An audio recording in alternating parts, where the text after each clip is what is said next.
there was something large enough to actually pose a significant danger, such as a rogue planet, we would be able to see it by this point with our unaided eye. In fact, it would be quite prominent in our sky, and no one would have any doubt of what was there. For smaller bodies, we have an active watch for those all the time. This would be small asteroids and cometary material. Then NASA's Near Earth Object Program searches the skies regularly. In addition, we have other nations doing the same, and we have networks of amateur astronomers across the globe who not only want to find these objects, but want to name them after themselves.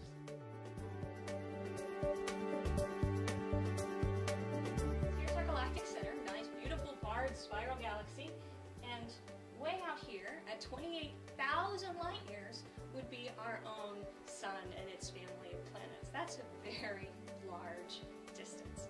Certainly, if there were any effects from the galactic center, we would know about them well in advance. We don't have much of an alignment at all. And in fact, for this particular December, you can see there is a significant difference between the Earth-Sun line on our winter solstice here in the northern hemisphere and the line to the galactic center.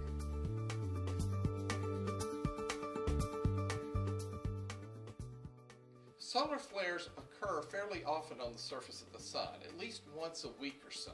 So they're not all that uncommon. Sometimes we get really large ones, like this one from back in 2004. Now when a flare goes off, it releases charged particles that stream out into space, and it also emits X-rays and gamma rays, as well as visible light here. But we generally aren't affected by it. Part of the reason is because we have an atmosphere. That stops all the X-rays and gamma rays.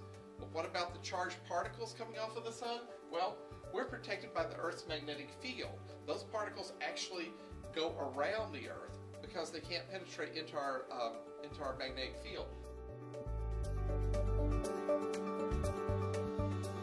One of the ideas for December 21st, one of the myths, is that the Earth is going to flip over in space as it spins.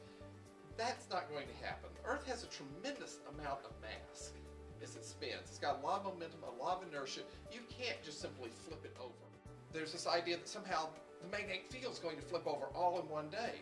Well, the Earth's magnetic field has changed, but it won't happen in a single day. When it does change polarity, this takes place over thousands of years, not overnight. When it changes polarity, the magnetic field doesn't go away. We just have a much more complicated magnetic field for several thousand years.